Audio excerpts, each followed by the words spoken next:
Everyone hope you all are good. और आपकी MU की काउंसलिंग एकदम शानदार चल रही होगी और होपफुली शायद अभी तक आपने काउंसलिंग कर लिया होगा। अगर नहीं किया है तो ये वीडियो खासकर आप लोगों के लिए है कि ये मेजर गलतियाँ आप बिल्कुल मत करना। बिकॉज 4-5 सालों से तो मैं देख रहा हूँ कुछ बच्चों का एडमिशन कैंसिल हो गया, कुछ बच्चों का फॉर्म लिस्ट में नाम ही नहीं आया, कुछ बच्चों ने कहा सर हमने काउंसलिंग किया लेकिन तभी हमारा नाम क्यों नहीं शो करा, मेरा तो रैंक टॉप 10 में था।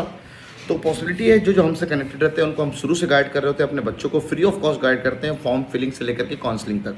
ठीक है, इस साल का रिजल्ट सबसे शानदार रहा है हमारा, हर जगह रैंक 1 है और लास्ट ईयर भी रैंक 1 थी।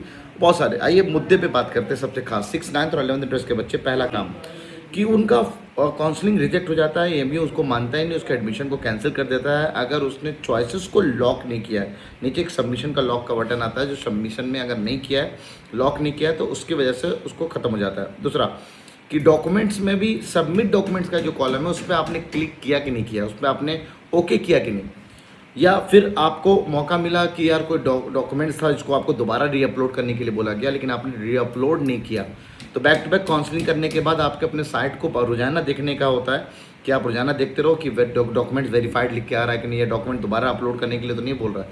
साथ साथ एक होता है कि लास्ट डेट से पहले हम लोग ना, लास्ट डेट जो भी दिया गया फी पेमेंट का, उस पर आपने पेमेंट नहीं किया।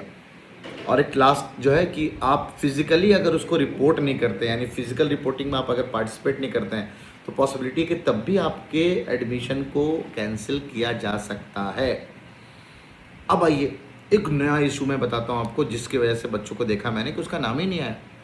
हुआ क्या, एमयू में मान लो एग्जाम्पल के तौर पे 9th इंटरेस्ट का एक बच्चा काउंसलिंग कर रहा है, उसके पास 3 स्कूल है, मिंटो सर्किल यानी STS school, MU city school और एबीके स्कूल। उसने उसकी जो भी रैंक आई थी उसने सिर्फ मिंटो सर्किल चूज़ किया। ठीक है ना, अब जितनी रैंक थी उसकी मान ली 150 रैंक थी, 150 में मिंटो सर्किल बिल्कुल मिलता नहीं है, तो अगर उसने सिर्फ मिंटो सर्किल चूज़ किया है और 150 रैंक है जिसमें उसको स्कूल नहीं मिला, तो उसका हो सकता है फॉर्म लिस्ट 1 में नाम ही ना है। जब तक मिंटो सर्किल क्लियर नहीं होगा 150 रैंक तक, तब तक उसका नाम ही नहीं आएगा। और ये बहुत रेयर चांस है कि फॉर्म लिस्ट 1, 2, 3 में उसका नाम ही नहीं आएगा, यानी होता हुआ सिलेक्शन उसने गलत किया। इसलिए चॉइसेस को फिल करते वक्त जो मैंने आपको तरीका बताया उसका ख्याल रखेंगे कि पहले जो सबसे बेस्ट आपको चॉइस लगता है उसको फिल करो, उसके बाद उसको अगला फिल करो, उसके बाद अगला फिल करो, सारे चॉइस पॉसिबिलिटी रखो। जब फॉर्म लिस्ट आएगी उस वक्त आपने देखा कि यार मेरा तो मेरे स्कूल का हिसाब से स्कूल नहीं मिल रहा, तो आप पेमेंट मत करना, एडमिशन छोड़ देना। फॉर्म लिस्ट 2 में जब देखना कि अच्छा मेरे मन मुताबिक आ गई, तब पेमेंट करना। ठीक है ना, तो इसका ख्याल रखना है और चैनल पर अपडेटेड रहें, बिकॉज ऐसे बहुत सारे काउंसलिंग से अपडेट्स मैं आपको देता रहूँगा, तो ऐसी गलतियाँ आप भी नहीं करेंगे। तो स्टे ट्यून्ड चैनल। अल्लाह हाफिज़।